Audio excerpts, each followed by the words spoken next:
The Rise and Fall of the Dinosaurs by Steve Brusatte. Picture this. It's just before dawn on a freezing November morning in Beijing's Central Railway Station. The place is absolutely heaving with thousands of commuters, a complete chaos of bodies and noise.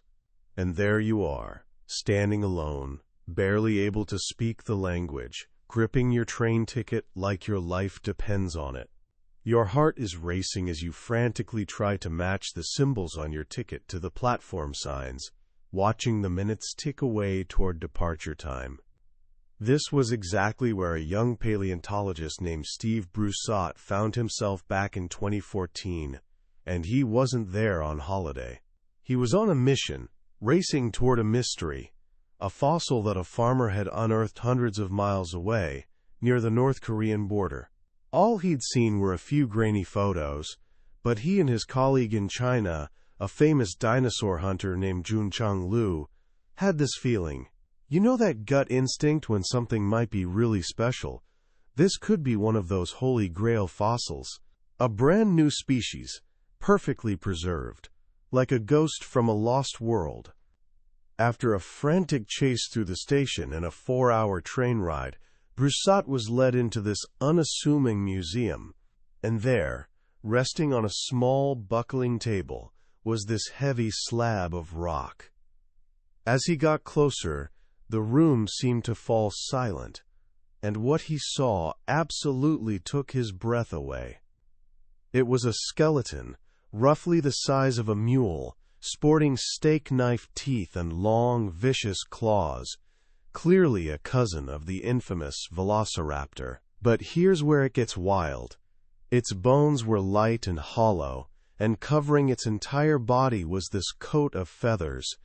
Bushy feathers adorned its head and neck, long branching feathers fanned out on its tail, and most incredibly, these huge quill-pen feathers on its arms were arranged into absolutely magnificent wings. This dinosaur looked exactly like a bird. This discovery, which would later be named Zhenhuan Long, is just one tiny scene in a story so vast, so utterly epic, it completely rewrites everything you thought you knew about the most incredible creatures to ever walk our planet. Today, we're diving into that lost world through Steve Brusatte's masterpiece, The Rise and Fall of the Dinosaurs. This isn't just a book, it's basically a time machine. It has captivated millions of readers, becoming a New York Times bestseller and an instant classic because it does something truly remarkable. It makes these ancient animals feel genuinely alive again. Brusatte is part of this exciting new generation of scientists, a group of young, adventurous paleontologists who are living through what they call a golden age of discovery. Get this, on average, a brand new species of dinosaur is being discovered once a week. So here's my promise to you today. By the end of our journey together, you're not going to see dinosaurs as these slow, scaly, evolutionary dead ends that were somehow destined to fail. You'll see them as they truly were. Dynamic, intelligent, and astonishingly successful rulers of this planet for over 150 million years. This is their story, a tale of cataclysm and survival, of breathtaking innovation, and ultimately of a legacy that's still with us today, soaring in the sky right above your head. This is the epic of the dinosaurs. Our story doesn't actually begin with dinosaurs at all. It begins with the end of the world. If you could somehow travel back in time 252 million years to a period geologists call the Permian, you genuinely wouldn't recognize our planet. All the continents were smashed together into one absolutely massive landmass, a supercontinent we call Pangaea. The world was scorching hot, unbelievably humid, and ruled by creatures that honestly seemed like they were conjured up in some kind of fever dream. There were these slimy salamanders bigger than your average dog, stocky hippo-like reptiles called Prehistoric, and pig-like creatures called dicynodonts rooting around in the muck. And sitting pretty at the top of the food chain were the gorgonopsians, these bear-sized monsters sporting saber-like teeth that would give you nightmares. These were the undisputed kings of the world. Long before the first dinosaur ever drew breath, they seemed absolutely invincible. But then, deep within the earth, something sinister began to stir. Underneath what we now know as Siberia, this massive plume of molten rock, essentially a supervolcano, began to rise. And it didn't just erupt in one spectacular explosion. Instead, for hundreds of thousands of years, these giant cracks in the ground, stretching for miles, continuously belched out lava. We're talking enough lava to bury an area the size of Western Europe. This catastrophic event, known as the Permian-Triassic extinction, or more ominously as the Great Dying, was the closest life on Earth has ever come to being completely wiped out. The volcanoes didn't just spew lava, they pumped truly unfathomable amounts of carbon dioxide into the atmosphere, triggering this runaway greenhouse effect that basically boiled the planet. Dust blocked out the sun, plants withered and died, acid rain fell from the sky, and food chains completely collapsed. Somewhere around a staggering 90% of all species on Earth simply disappeared. The gorgonopsians, the Dinosaurs, all those mighty rulers of the Permian world, gone forever.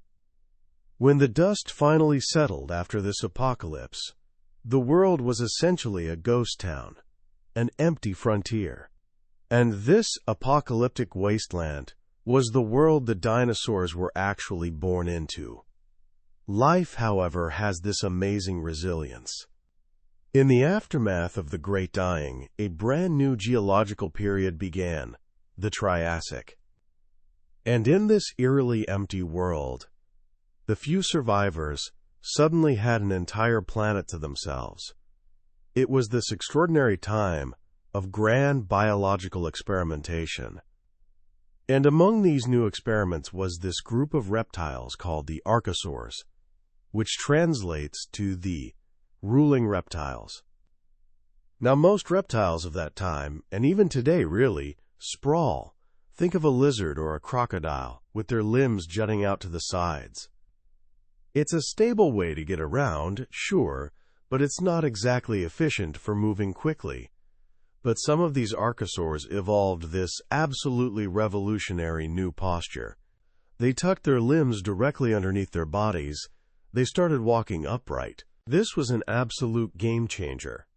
Walking upright allows you to run faster, travel much farther, and use energy way more efficiently.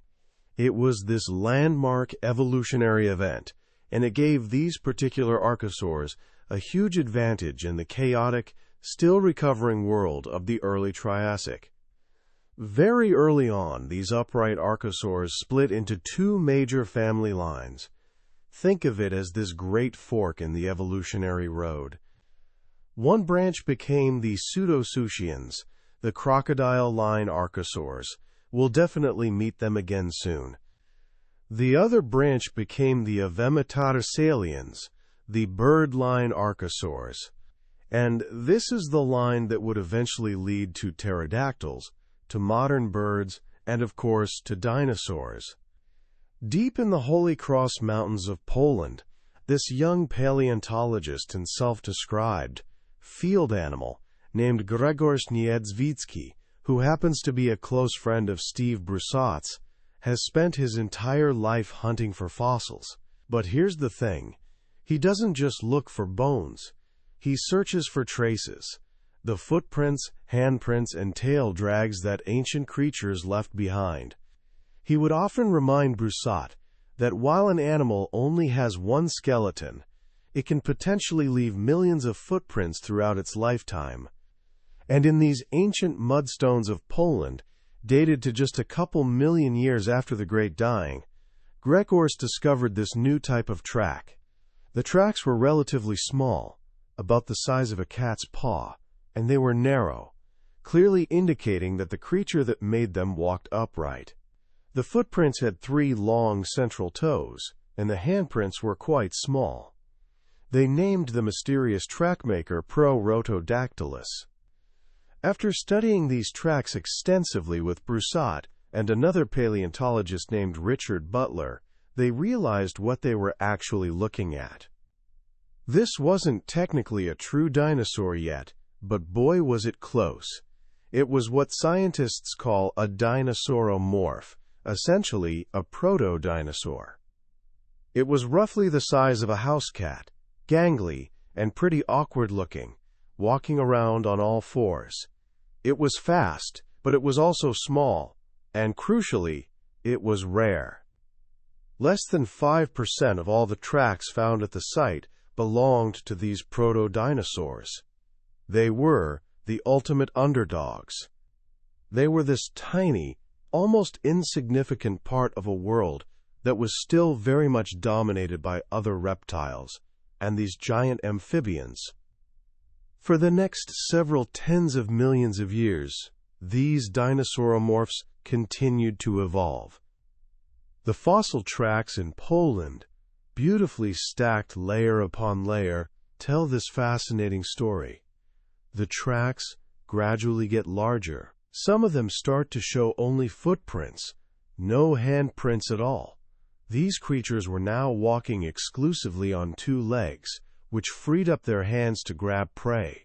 They were steadily getting bigger, faster, and way more dynamic. At some point during this journey, one of these dinosauromorphs crossed this invisible evolutionary line and became the first true dinosaur. The transition wasn't some massive evolutionary leap, though. It involved just a few subtle changes to the skeleton, maybe a new muscle attachment on the arm here, a slight change in the hip socket there. The truth is, the boundary between a proto-dinosaur and a true dinosaur is honestly a bit fuzzy, basically a line drawn by scientists more for the sake of classification. The real revolution had already happened.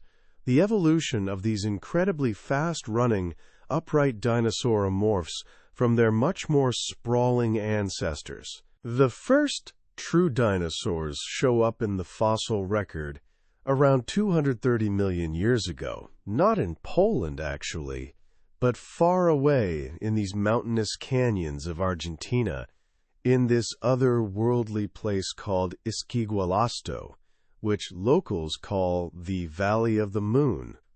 This place is an absolute paradise for dinosaur hunters.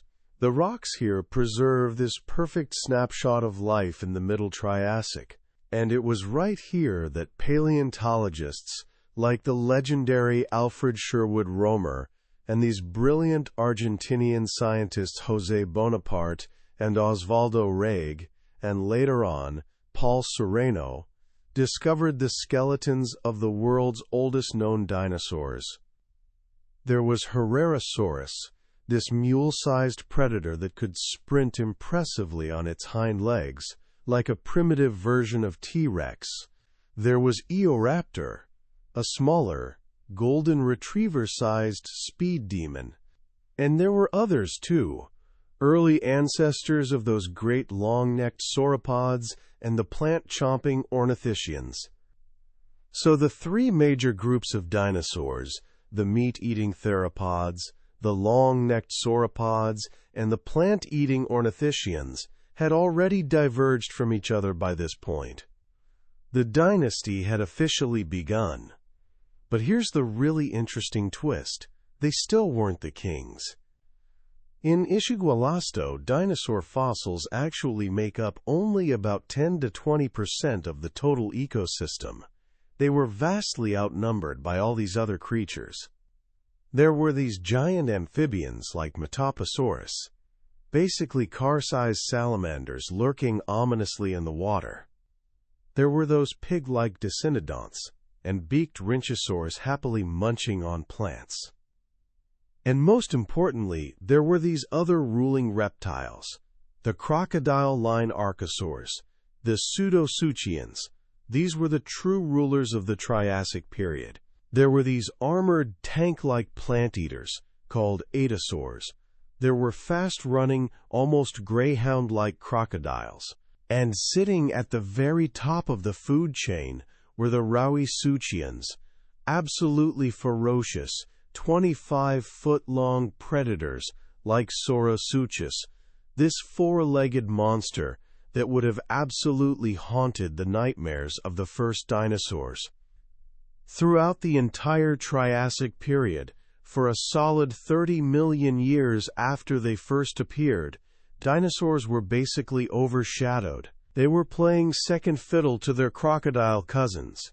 Many of these crocodile-line archosaurs looked and behaved so incredibly similar to dinosaurs, this phenomenon scientists call convergence, that for the longest time, paleontologists actually mistook their fossils for dinosaurs.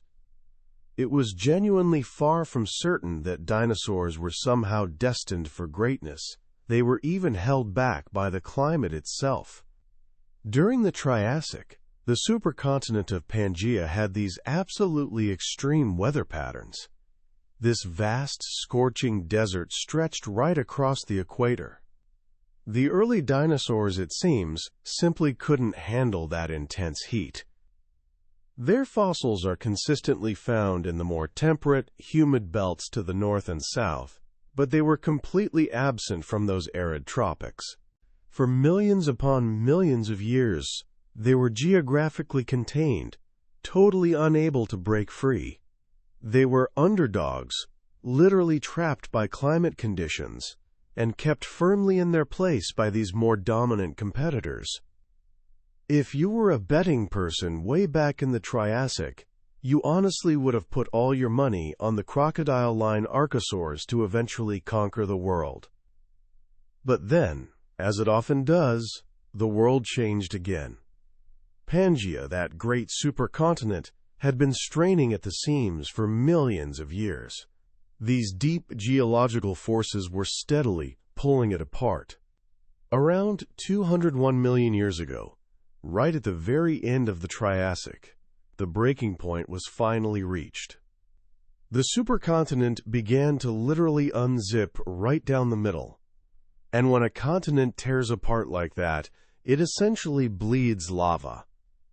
Absolutely massive volcanic eruptions, on a scale eerily similar to the ones that had ended the Permian, began to rip across the planet. For over 500,000 years, successive waves of lava drowned central Pangaea, and truly enormous amounts of greenhouse gases were released into the atmosphere. The world was plunged headlong into yet another mass extinction. This time around, however, the dinosaurs turned out to be the lucky ones. For reasons we still don't completely understand, they managed to survive. But their main rivals, those diverse and incredibly successful crocodile-line archosaurs, were almost completely wiped out. The giant amphibians were absolutely decimated. The pig-like decenodonts and beaked rhynchosaurs were utterly gone. The end-Triassic extinction basically cleared the board. It finally gave the dinosaurs this opening they had been patiently waiting 30 million years for. They emerged from the ashes to find themselves in a brand new, much emptier world. And this time, they absolutely conquered it. The dawn of the Jurassic period marks the true beginning of the age of dinosaurs. With their main competitors finally gone, they literally exploded in diversity. They grew substantially larger and spread across the entire globe, finally colonizing those deserts and humid regions they couldn't access before. This newfound dominance is perfectly captured by one particular group, the sauropods. These are hands down the most unmistakable dinosaurs of all, those long-necked, pot-bellied, plant-devouring absolute behemoths like Brontosaurus, Brachiosaurus, and Diplodocus. They were the largest animals to ever walk on land, with some weighing more than a Boeing 737 aircraft. Their sheer size is so completely mind-boggling that it genuinely pushes the limits of what we thought was biologically possible. So how on earth did they get so ridiculously big? It wasn't just one single thing, but rather this perfect storm of unique adaptations working together. First off, those incredibly long necks. Evolving from much smaller Triassic ancestors, their necks got proportionally longer and longer over time. This ingenious design allowed them to reach high up into the trees, accessing a food source that literally no other plant eaters could touch. It also meant they could just stand in one spot and graze this absolutely huge area, kind of like a biological cherry picker, taking in massive amounts of food while using remarkably little energy. Second, they grew at an incredibly fast rate. By carefully studying the growth rings in their bones, yes, just like tree rings, scientists have discovered that a sauropod could go from being a guinea pig-sized hatchling to becoming a multi-ton adult in just 30 or 40 years. During their teenage growth spurt, they might have been putting on several hundred pounds every single year. Third, and this might be the most ingenious part of all, they had this respiratory system unlike anything we mammals have. They breathed exactly like a bird does. Mammals like us have this pretty simple two-way lung system. We breathe in, we breathe out. Birds have this much more sophisticated, one-way, flow-through lung system with an intricate network of air sacs. This system is incredibly efficient, allowing them to extract oxygen during both inhalation and exhalation. We know for certain that sauropods had this same system because their vertebrae are absolutely full of these hollow spaces and openings where these air sacs would have been located. This super-efficient lung system provided the truly enormous amount of oxygen needed to power their massive bodies and incredibly high metabolisms. And here's the brilliant part. These air sacs had this fantastic double benefit. They also made the entire skeleton incredibly lightweight. The long neck vertebrae of a sauropod were mostly hollow inside, structured like a honeycomb, amazingly strong, but not prohibitively heavy. Without this clever adaptation, their necks would have been far too heavy to even lift off the ground. This unique combination of features, a long neck enabling efficient feeding, incredibly rapid growth rates, and this hyper-efficient, skeleton-lightening respiratory system, was basically the secret recipe for gigantism. It was this perfect evolutionary toolkit for becoming absolutely enormous, and it's precisely why no other land animal, before or since, has ever come anywhere close to their truly massive size. The late Jurassic, roughly 150 million years ago, was absolutely the golden age of these magnificent giants. In this place called the Morrison Formation in the western United States, this incredibly fossil-rich rock deposit that became the infamous battlefield for the so-called Bone Wars between rival paleontologists Edward Drinker Cope and Othniel Charles Marsh, we find this truly spectacular ecosystem preserved in stone. Here, multiple species of absolutely gigantic sauropods somehow lived side by side, the giraffe-like Brachiosaurus reaching for the very highest leaves, the vacuum cleaner-like Diplodocus grazing contentedly on low shrubs, and the stocky Camarasaurus eating these tougher plants, with its specialized chisel-shaped teeth. They weren't all competing directly for the exact same food source. They were cleverly partitioning the resources, with each species specializing in a different part of this massive plant buffet. And of course, where you have these giant herbivores, you inevitably have giant predators hunting them. Stalking these sauropods was the so-called butcher of the Jurassic, Allosaurus. A truly impressive 30-foot-long, 2-ton carnivore, Allosaurus likely hunted by using its massive head almost like a hatchet, opening its powerful jaws incredibly wide and violently slashing down on its prey, with its sharp, thin teeth efficiently slicing through flesh. Living right alongside them were the truly iconic plated Stegosaurus, using its heavily spiked tail as a formidable defense weapon, and this whole fascinating host of smaller plant-eaters and meat-eaters. During the late Jurassic period, Pangaea was still largely connected, so this same incredible cast of characters could be found all over the world, from North America to Portugal to Tanzania.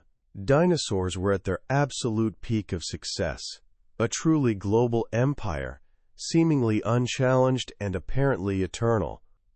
As the Jurassic gradually gave way to the Cretaceous period, the world just kept on changing. The continents steadily drifted further and further apart, and that single dinosaur empire began to fracture into these separate kingdoms.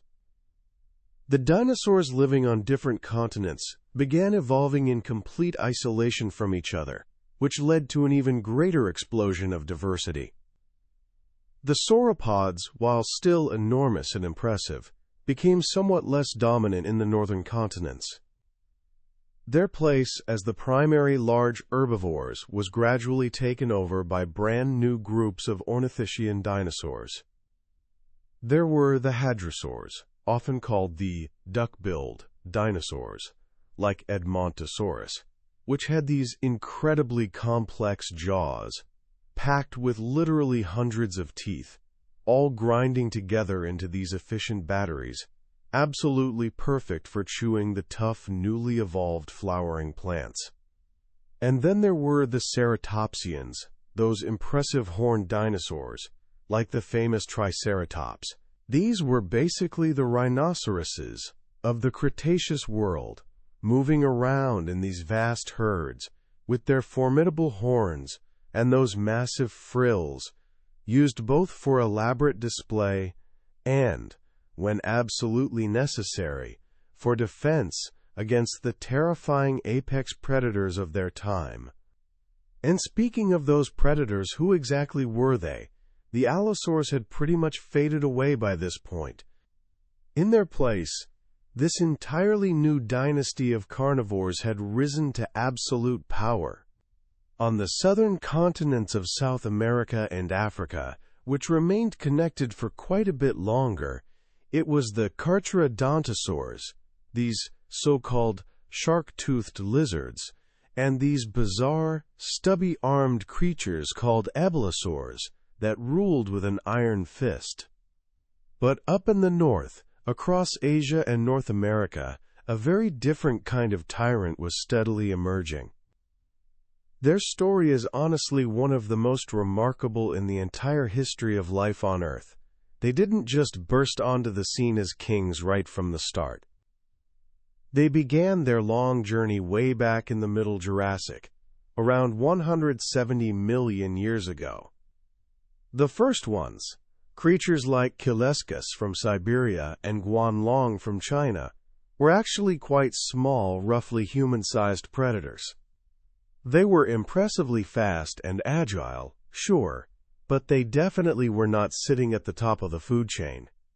For over 80 million years, just think about that time span, they lived completely in the shadows of much larger predators, like Allosaurus, and those intimidating Carcharodontosaurs. They were marginal players at best, a dynasty patiently waiting in the wings. They were the Tyrannosaurs. For reasons that honestly still remain a bit of a scientific mystery, around 90 million years ago, those Carcharodontosaurs that had ruled the northern continents for so long suddenly disappeared. Perhaps it was due to long-term climate change and these constantly shifting sea levels. Whatever the actual cause was, their extinction left this enormous power vacuum. And the Tyrannosaurs, which had been so patiently biding their time for literally millions upon millions of years, finally stepped up to fill that void. And they didn't just casually step up, they took over with absolutely breathtaking speed. In the span of just a few million years, they went from being these mid-sized hunters to becoming absolutely colossal, bone-crushing apex predators. Which brings us to the king himself, Tyrannosaurus rex. Living right at the very end of the Cretaceous period, from about 68 to 66 million years ago, T-Rex was actually an immigrant species. Its ancestors originally came from Asia, crossing over a land bridge into North America, where they very quickly established this continent-wide dominion. A full-grown adult was over 40 feet long and weighed somewhere around 7 or 8 tons. It was hands down the largest pure land predator of all time. And absolutely everything about this creature was specifically built for killing. We used to think of T-Rex as this slow, lumbering scavenger that just ate what it found. That couldn't possibly be further from the actual truth. Through these incredibly advanced computer models and biomechanical studies, we now know it was actually a surprisingly agile and genuinely energetic animal, easily capable of moving at speeds somewhere between 10 to 25 miles per hour. Not exactly a sprinter like a cheetah, but definitely a powerful and terrifying ambush predator. Its true weapon, though, was that absolutely massive head. The skull was a full 5 feet long, but it was anything but delicate. The bones were incredibly thick and heavily fused together, specifically built to withstand truly enormous stress. And the power generated behind that skull was just immense. By creating these detailed digital models and running sophisticated engineering analyses, scientists have actually calculated that T-Rex had the strongest bite force of any land animal that has ever lived, period. While an Allosaurus would slice through flesh, T-Rex straight up crunched through bone. It could bite down with a force of several thousands of pounds per individual tooth, more than enough to completely shatter the skeletons of its unfortunate prey. We can actually see the proof in these fossilized Triceratops hips with these deep puncture marks, and even more incredibly in fossilized T-Rex dung, which is absolutely packed full of bone fragments. But T-Rex wasn't just all brawn and no brains. It actually had serious intelligence. By using advanced CT scanners to look deep inside their fossilized skulls, we can now reconstruct their actual brains and sense organs with remarkable accuracy. T-Rex had a relatively large brain for a dinosaur, roughly as smart as a modern chimpanzee, and significantly much smarter than a dog or a cat. Its olfactory bulbs, that's the part of the brain specifically responsible for processing smell, were absolutely enormous, giving it this superb sense of smell that would put a bloodhound to shame. Its delicate inner ear was specifically tuned to hear low-frequency sounds, which made it perfect for tracking the heavy footsteps of huge prey from quite a distance. And its eyes were positioned forward-facing on its skull, giving it excellent binocular vision and really impressive depth perception, just like we humans have. This wasn't some mindless, instinct-driven monster. It was actually a sophisticated, genuinely intelligent hunter with impressive sensory capabilities. We even have pretty strong evidence that they were actually social animals. Up in Canada and over in Mongolia, these mass graves of their close relatives, species like Albertosaurus and Tarbosaurus, have been discovered, containing individuals of all different ages buried together. It's quite likely that T-Rex hunted in coordinated packs, which is honestly a terrifying thought when you really think about it. Imagine a family of 7-ton bone-crunching predators working together strategically. But perhaps the most genuinely surprising thing about T-Rex? It was quite probably covered in feathers, at least partially. We haven't actually found a fully feathered T-Rex skeleton yet, but many of its earlier, smaller relatives in the Tyrannosaur family tree, creatures like Dilong and the impressively 30-foot-long Uteranus from China, were discovered covered in this coat of simple, hair-like proto-feathers. These weren't designed for flight, obviously, but more likely for elaborate display purposes or simply to help keep them warm. It's almost certainly the case that the king himself had at least some fluffy covering. especially when young. But the Tyrannosaurs, for all their incredible power and dominance, were definitely not the only fascinating evolutionary story unfolding during this time. One relatively small group of dinosaurs was quietly embarking on an even more incredible journey. This is the truly amazing story of how dinosaurs actually learned to fly. Way back in 1861, just 2 short years after Charles Darwin published his revolutionary On the Origin of Species, these quarry workers in Germany stumbled upon a fossil that would genuinely change everything. It was this 150-million-year-old creature with the basic skeleton of a reptile, complete with sharp teeth, a long bony tail, and claws on its hands. But it was absolutely covered in the magnificent feathers of a bird, beautifully arranged into proper wings. They called it Archaeopteryx. It was essentially this perfect, missing link, a creature seemingly caught halfway between reptile and bird. One of Darwin's staunchest defenders, a brilliant scientist named Thomas Henry Huxley, carefully looked at Archaeopteryx and saw this uncanny resemblance to small meat-eating dinosaurs.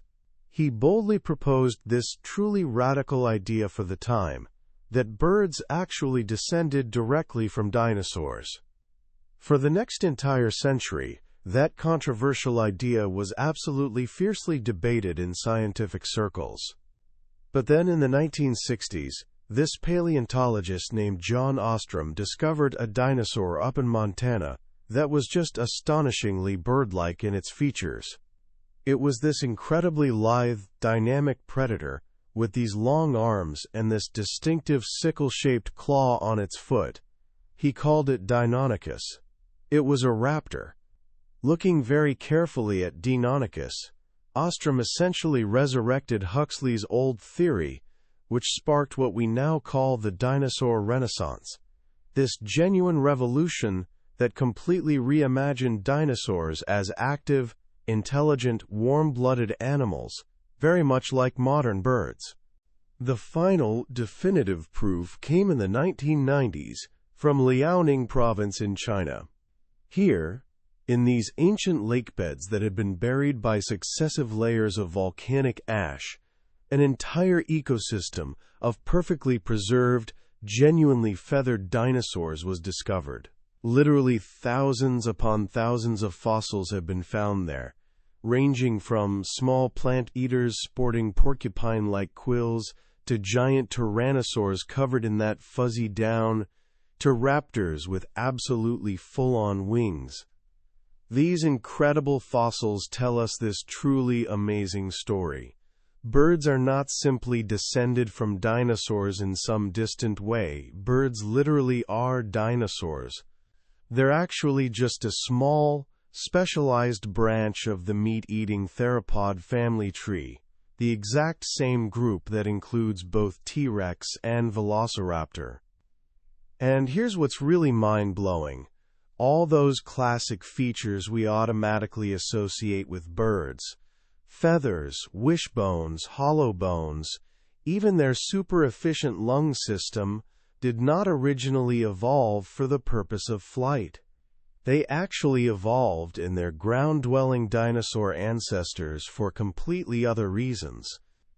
Feathers first appeared as these simple, hair-like filaments, probably primarily to help keep small dinosaurs warm. The wishbone evolved in early theropods, specifically to strengthen their shoulders for more effectively grabbing prey. Hollow bones and those air sacs evolved to create this lightweight but incredibly strong skeleton and a highly efficient respiratory system, perfectly suited for an extremely active lifestyle. Wings themselves most likely evolved first primarily for display purposes. Many of these feathered dinosaurs, like Brusatte's own discovery Zhenyuanlong, had these large, absolutely magnificent wings, but they were far too big and heavy to actually fly. Microscopic analysis of their beautifully fossilized feathers reveals that they were often brightly colored, with some even showing signs of being iridescent. These impressive wings were basically living billboards, used to attract potential mates and intimidate rivals. But once you have these large, extensively feathered surfaces attached to your arms, they naturally start to interact with the air around you. They begin to produce lift. And in one small particular lineage of these winged dinosaurs, a lineage that was also gradually getting smaller and smaller in overall body size, these display billboards were almost accidentally repurposed into actual airfoils capable of generating flight. Flight, it seems, happened almost entirely by accident, as a side effect of other adaptations. And it probably happened multiple different times in many different evolutionary ways. There was this whole experimental phase of evolution where various different dinosaurs independently took to the air. Some, like the four-winged Microraptor, were primarily gliders swooping between trees. Others, like the truly bizarre bat-winged Yiqi, had wings made of thin skin membranes, not feathers at all. But one of these lineages actually mastered true powered, flapping flight. Their bodies became even more highly specialized over time. They completely lost their long, bony tails. Their teeth were gradually replaced by lightweight beaks, and their chest muscles became absolutely enormous to generate the power needed for sustained wing strokes. These remarkable creatures were the first true birds, and they turned out to be a genuinely wild success story. For the last 100 million years of the entire age of dinosaurs, these early birds happily coexisted with their giant dinosaur relatives, diversifying into literally thousands of species that filled the skies, colonized the trees, and occupied the waterways all across the globe. Which brings us, unfortunately, to the end. 66 million years ago, the world was absolutely teeming with this incredible diversity of dinosaurs living everywhere. In North America, the mighty T-Rex hunted these vast herds of Triceratops and Edmontosaurus. Down in South America, giant Carcharodontosaurs preyed on even more gigantic Titanosaur sauropods. Over in Europe, these bizarre dwarf dinosaurs had evolved on isolated islands. And soaring overhead, this dazzling array of birds and other flying dinosaurs filled the skies in spectacular abundance. Dinosaurs were at the absolute top of their game. They had successfully ruled the entire world for over 150 million years. They honestly seemed completely invincible, like nothing could possibly bring them down. And then, in literally a single day, it all came crashing to an end. One otherwise ordinary morning, the dinosaurs would have gradually noticed this new star appearing in the sky, this mysterious orb that grew steadily brighter and larger with each passing day. It was actually an asteroid, roughly 6 miles wide, basically the size of Mount Everest, hurtling directly towards Earth at over 60,000 miles per hour. When it finally slammed into what is now the Yucatan Peninsula of Mexico, the catastrophic impact released the energy equivalent of roughly 1 billion nuclear bombs detonating simultaneously. It instantly gouged out this massive crater over 100 miles wide and 25 miles deep into the Earth's crust. The story of how we actually know all this is genuinely a detective story in itself, painstakingly pieced together by this brilliant geologist named Walter Alvarez. Back in the 1970s, in this gorge in Italy, he discovered this thin but distinctive layer of clay that marked the precise boundary between the age of dinosaurs and the age that came immediately after. This mysterious clay layer was found to be absolutely packed with iridium, a metal that's incredibly rare on Earth's surface, but surprisingly common in asteroids. That telltale iridium layer has now been found all over the entire world. It is literally the fingerprint of the killer, preserved in stone. The immediate effects of the impact were nothing short of apocalyptic. The impact instantly triggered earthquakes of magnitude 10 or even higher, violently shaking the entire planet. It caused these absolutely massive tsunamis, thousands of feet high, that washed hundreds of miles inland, drowning everything in their path. It completely vaporized both the asteroid and the bedrock beneath, sending this enormous plume of superheated dust and molten rock shooting high up into the atmosphere.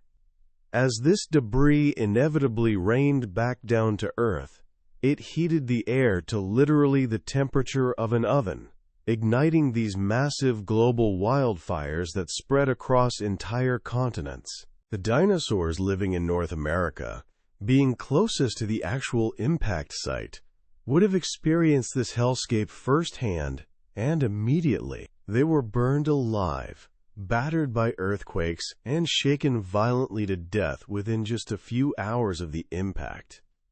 But honestly, the absolute worst was yet to come. The thick soot from all those global wildfires, and the massive amounts of dust from the impact itself, completely clogged the atmosphere, effectively blocking out the sun for years, maybe even an entire decade or more. This created what scientists call a nuclear winter. The entire planet grew cold and dark. Photosynthesis completely stopped, and plants everywhere died. The herbivores that depended on eating those plants slowly starved to death, and the carnivores that ate those herbivores inevitably soon followed. Food chains both on land and in the sea completely collapsed worldwide. It was honestly the perfect storm of total destruction. A quick, violent kill from the initial impact, followed by this long, agonizingly slow death from starvation in the perpetual dark. It's estimated that somewhere around 70% of all species on Earth went extinct during this event. So why did some manage to survive while so many others completely perished? The dinosaurs were, in a cruel twist of fate, victims of their own incredible success. Most of them were quite large, which meant they couldn't easily hide underground or burrow to safety. They had these high metabolisms, which meant they needed a constant, substantial supply of food to survive. And they were positioned at the top of these food chains that were entirely based on living plants which were now completely gone. The survivors, on the other hand, tended to be the small and the highly adaptable, the little mammals that could burrow deep underground to escape. The crocodiles and turtles that lived in rivers and lakes, existing in ecosystems based on detritus and decaying organic matter, which was now suddenly plentiful everywhere. And remarkably, some of the dinosaurs actually did survive too. A small handful of bird species somehow managed to make it through this apocalypse. We don't know exactly why these particular ones survived, but it was most likely a fortunate combination of several factors. They were small and agile. They could fly, which allowed them to escape the immediate devastation and actively search for safe havens. Many of them had specialized beaks adapted for eating seeds, these little packets of concentrated nutrition that could lie dormant buried in the soil for years, patiently waiting for the sun to finally return. And of course, they had a whole lot of plain good luck on their side. The fall of the dinosaurs was sudden, absolutely catastrophic, and really just a matter of terrible cosmic bad timing. Our latest research actually shows that while most dinosaur groups were genuinely thriving right up to the end, the big herbivores at the base of the food chain in North America were experiencing just a slight dip in diversity right before the impact hit. This seemingly minor detail may have actually made their ecosystems more fragile overall, more vulnerable to complete collapse when disaster struck. If that asteroid had hit just a few million years earlier, or alternatively a few million years later, The dinosaurs quite possibly might have stood a much better chance of surviving, but it didn't hit at a different time. It hit at pretty much the worst possible moment. The dynasty fell dramatically. That incredible 150 million year reign was suddenly over. The world now belonged entirely to the survivors. In the Badlands of New Mexico, Brusatte and his colleagues carefully dig through the rocks that were laid down in the first few 100,000 years immediately after the impact. Below that distinctive boundary layer, there are abundant bones of giant tyrannosaurs and massive sauropods. Above it, there are absolutely none to be found. But what they do find in those higher layers is this remarkable explosion of mammal fossils. Badger-sized burrowers, saber-toothed flesh-eaters, and even these cow-sized plant-eaters.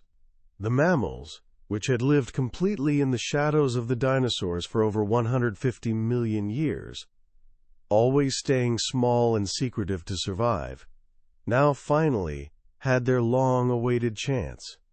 The world was theirs at last, and among them was this small, roughly puppy-sized creature called Torrejonia. It was actually one of the very first primates to ever exist, one of our own incredibly distant ancestors.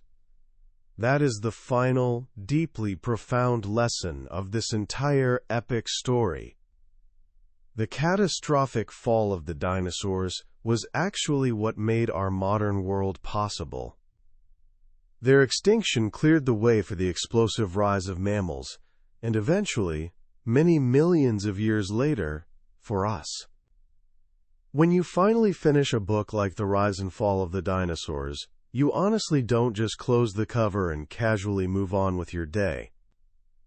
The story genuinely stays with you. It fundamentally changes the way you see the world around you. You start to really understand that the history of life isn't this simple, straight line of steady progress leading inevitably to us. It's actually this sprawling, chaotic, and often brutally random epic, shaped just as much by pure chance and sudden catastrophe as it is by gradual adaptation and competition. The dinosaurs were absolutely not failures, by any reasonable measure. They were actually one of the greatest success stories in the entire history of life on this planet. They ruled this Earth for a length of time that is almost genuinely impossible for us humans to properly comprehend, more than 150 million years. Just to put that into proper perspective, our own species, Homo sapiens, has only been around for maybe 300,000 years at most. The dinosaurs' reign was literally 500 times longer than our entire existence as a species. They successfully endured shifting continents, dramatically fluctuating sea levels, and absolutely massive volcanic eruptions.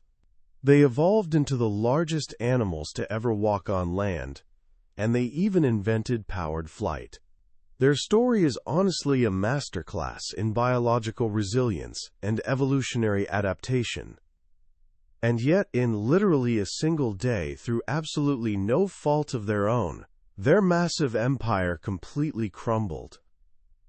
It's such a humbling lesson when you really think about it. It teaches us this powerful truth, that dominance is never truly permanent.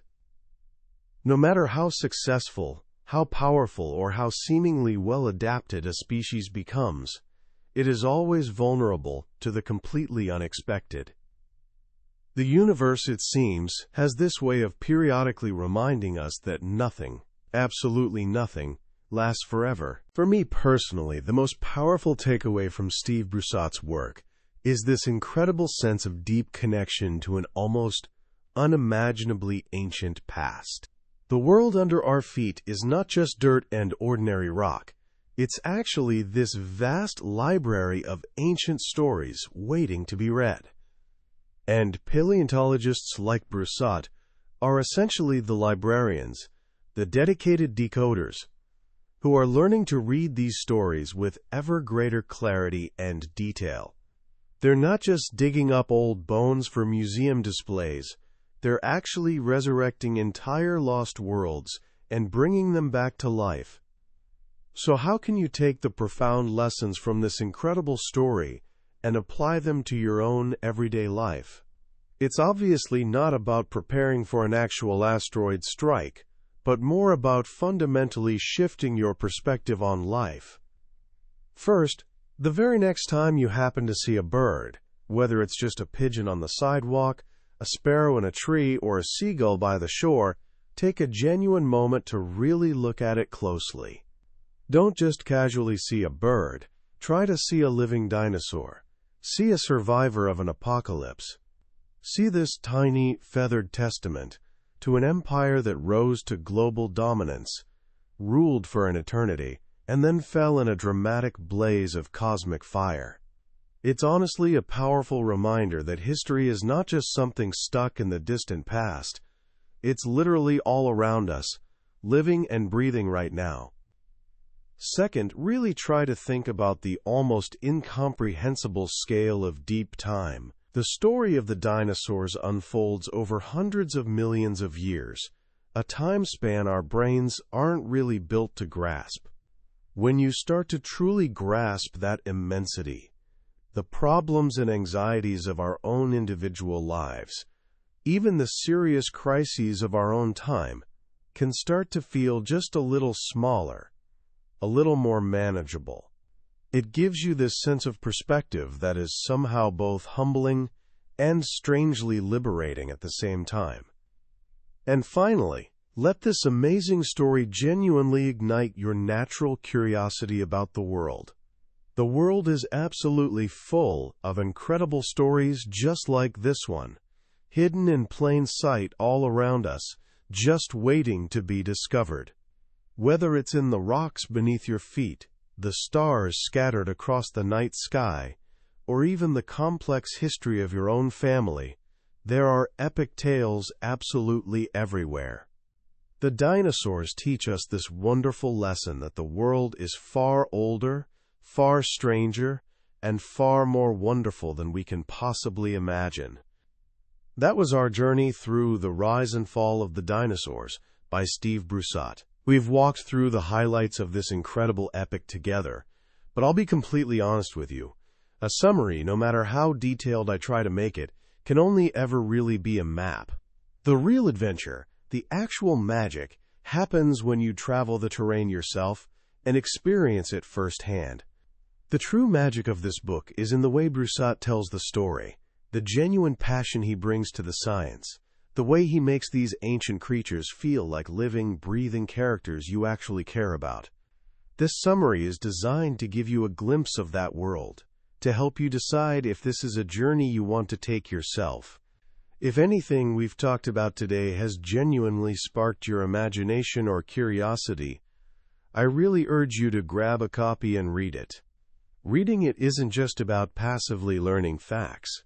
It's honestly an experience that will genuinely change the way you see our planet and the long, incredible story of life itself. A link to the book is right there in the description below. Also, if you found this summary valuable and enjoyed our journey back through time together, please consider hitting that like button and subscribing to the channel. It really lets us know we're on the right track with this content, and it ensures you won't miss our next exploration into another potentially life-changing book. Let's keep learning and growing together.